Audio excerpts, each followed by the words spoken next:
บายดีและสวัสดีเด้อพ่อแม่พี่น้องเบิดสุขสุขคนเนาะบ่ว่าจะเป็นฝั่งลาวฝั่งไทยหรือว่าต่างประเทศเนาะ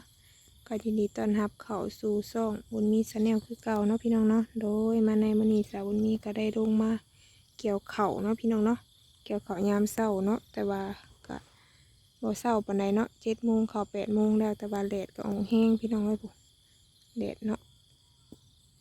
ซ้ำดอกตอนเที่ยงเลยเนาะแดดออกแห้งบ่ฮู้ว่าสิเกี่ยวได้ส่ำใดเนาะมันแดดแห้งก็เฮาก็พักผ่อนก่อนเนาะพี่น้องเนาะโดยสาวบุญมีก็สิลงเกี่ยวข้าวเนาะ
นี่เนาะพี่น้องเนาะสาวบุญมีก็เกี่ยวข้าวเนาะมื้อนี้กันเนาะ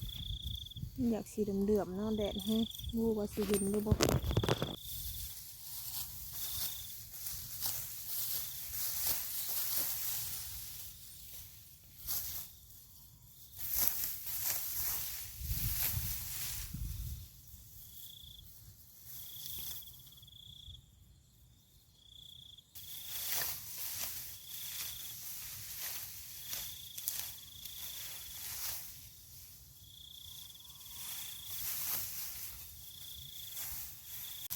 ข้าวเกี่ยวยามเช้าเนาะพี่น้องเนาะเพราะว่าฮ้อนแด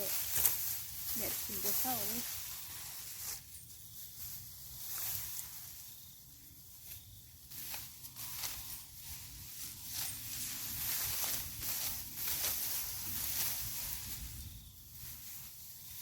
ถ่ายลายก็ย่านพื้นที่บ่ได้เนาะพี่น้องถ่ายบ่ฮอดหาที่แล้วก็เต็มเลยสับก็ได้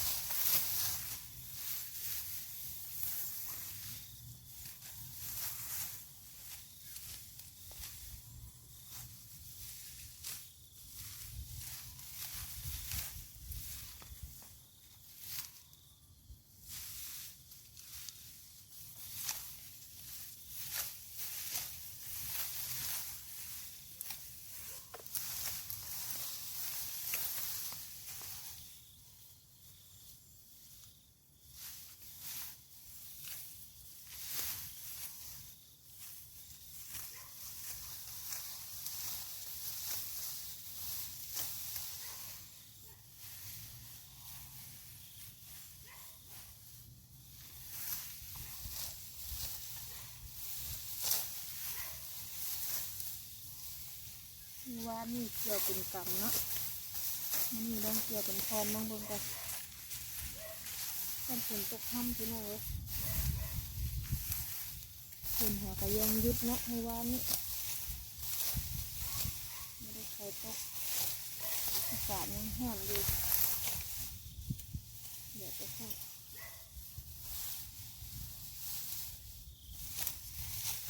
ลองเกี่ยวเป็นคอนลงเบิก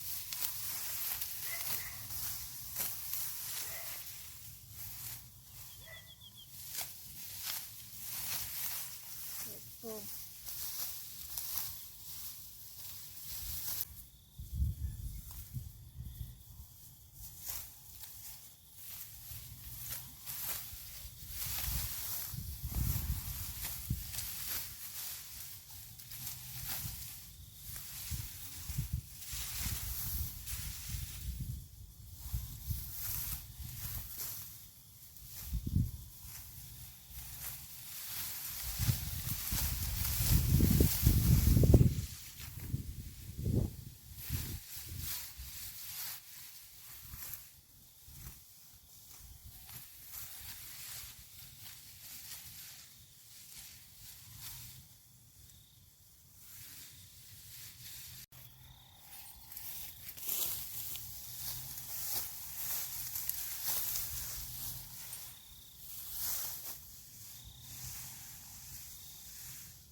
สาวบุญมีก็สิได้จบคลิปลงเพียงสำนี้เด้อพี่น้องเอ้ยถ่ายไปหลายก็พื้นที่บ่หลายเนาะโทรศัพท์ก็ร้อนแน่เนาะอากาศตอนนี้ก็แลดขึ้นเลยแดด9 โมงเนาะประมาณนี้เนาะเกี่ยวมื้อเช้านี้ก็เนาะพี่น้องเนาะก็ได้ประมาณนี้โดยสาวบุญมีก็สิฝากให้พี่น้องกดไลค์กดแชร์กดติดตามเนาะเพื่อเป็นกำลังใจให้คลิปต่อๆไปเด้อคลิปนี้แต่สาวบุญมีว่าผิดพลาดประการใดก็ต้องขอโทษขออภัยเนาะสำหรับคลิปนี้ก็ที่ได้กล่าวคำว่าสบายดี